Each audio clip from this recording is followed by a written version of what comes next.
Welcome. You are listening to Sharegiving Secrets with Deborah Greenhut. If you are a family caregiver or expect to be one, and you want to maintain your well-being while caring, then you are in the right place. I am your host, Deborah Greenhut, speaker, author, and Rational Caregiver advocate.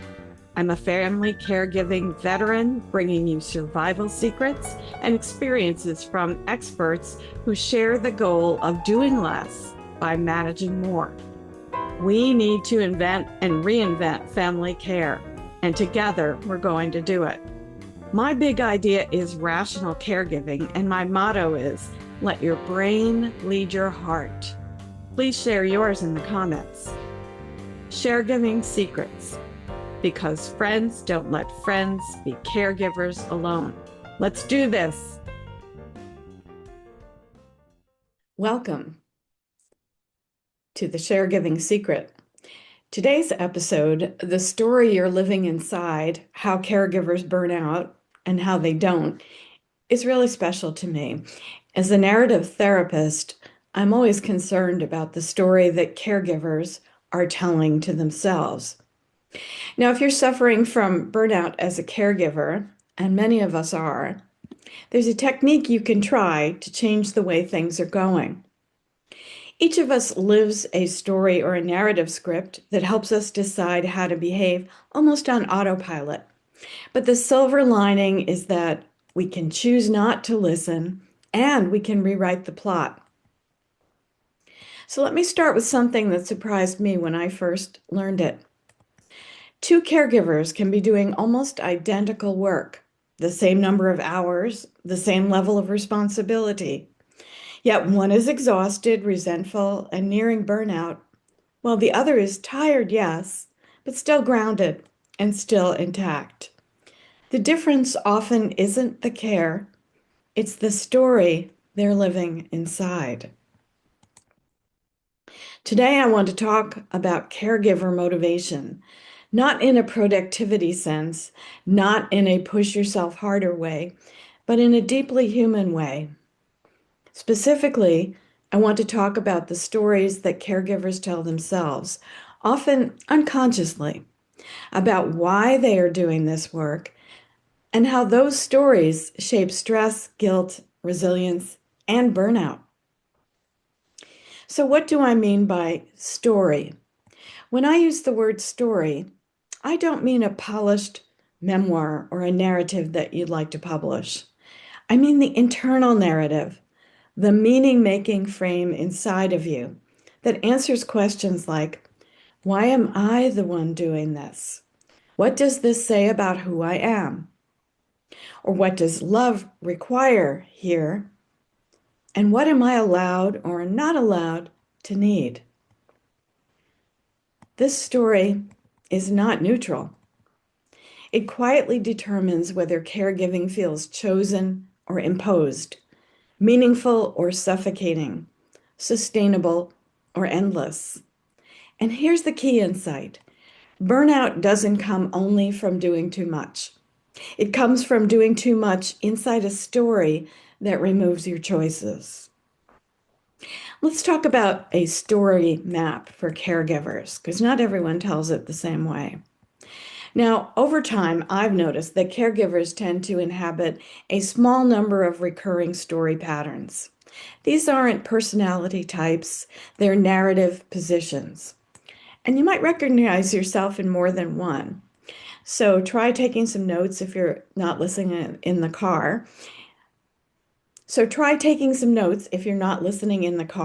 Or come back later and listen to these again. Which one sounds most like you? Number one, the dutiful one. That's the person who says, this is my responsibility. And this story is built on obligation. It often comes from family roles, birth order, culture, or promises that you made long ago. But the hidden cost is guilt, because duty has no natural standpoint. Number two, the invisible one. If I don't do it, no one will. This story creates endurance, but also isolation. When everything rests on you, rest feels dangerous. Number 3, the Redeemer. This will make things right. In this case, caregiving becomes a chance to heal the past or redeem a relationship.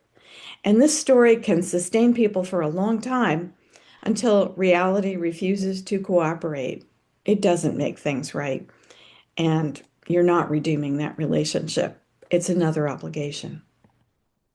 A fourth pattern involves the good child or the good partner. Doing caregiving proves who I am. In this case, caregiving becomes evidence of goodness, loyalty, or worth. But the risk here is identity foreclosure, when stopping caregiving feels like moral failure, even if it's gone well beyond your capabilities. Number 5, the trapped one. There's no alternative. And this is the most dangerous story.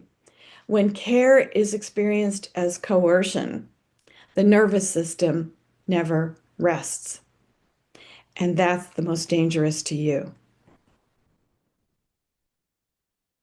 There is a protective story, though, and I call it the choosing one. I am choosing this for now within limits. I hope you're hearing an echo of the Rational Caregiver here, because that's what I mean. This story does not deny that there's hardship. It doesn't erase love or responsibility, but it restores something essential, agency. That means having control over what I do or don't do. Here's why your story shapes your motivation. Research on caregiver motivation shows something very important. When caregiving is driven primarily by guilt, pressure, or fear of judgment, caregivers experience more distress, even when they deeply love the person they're caring for. But when caregiving is framed as a values-based choice, even a constrained one, people cope better. The tasks don't change, still doing the same work, but the story does. And the story is revisable. You're not stuck with it. I want to offer a few prompts you can return to later. You don't have to answer them perfectly, just honestly. Prompt number 1, from duty to choice. Think to yourself, if I set guilt aside for a moment, what part of this care am I choosing and why? Prompt number 2, from identity fusion to expansion. Who am I being as a caregiver? And who else am I allowed to be at the same time?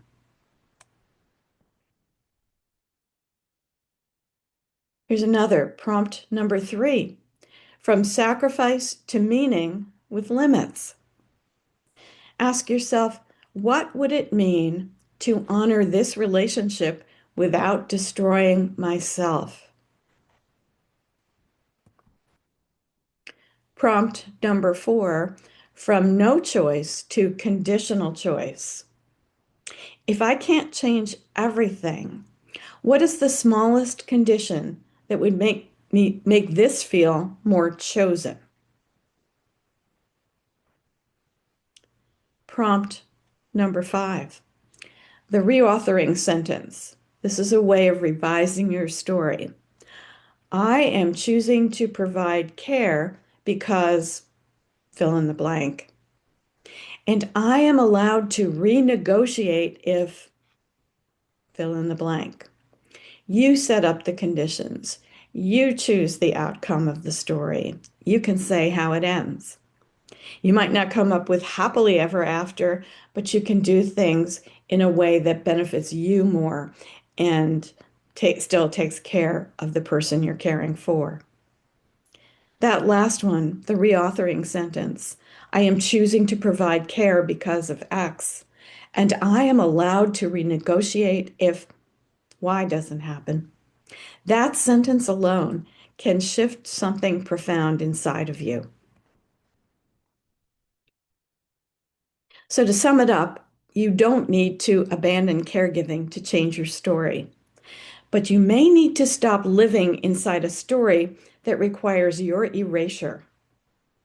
Caregiving doesn't have to be endless sacrifice to be meaningful, and you are allowed to choose yourself within the care you give. I'll put a downloadable worksheet in the show notes so you can work with these prompts at your own pace. I hope you'll connect with me and put some comments on the episode to let me know how it goes and how it helped you or what else you need. I want to thank you for listening and for the care you give, including the care you're learning to give yourself.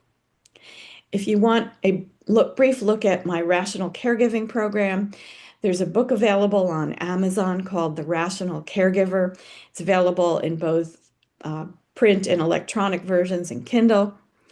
So take a look and see if some coaching wouldn't help you. Thanks for listening today. I really hope you can get a grip on your story, because that seems to be key to the whole process of how we feel about doing the caregiving and whether we can survive it. Have a great day.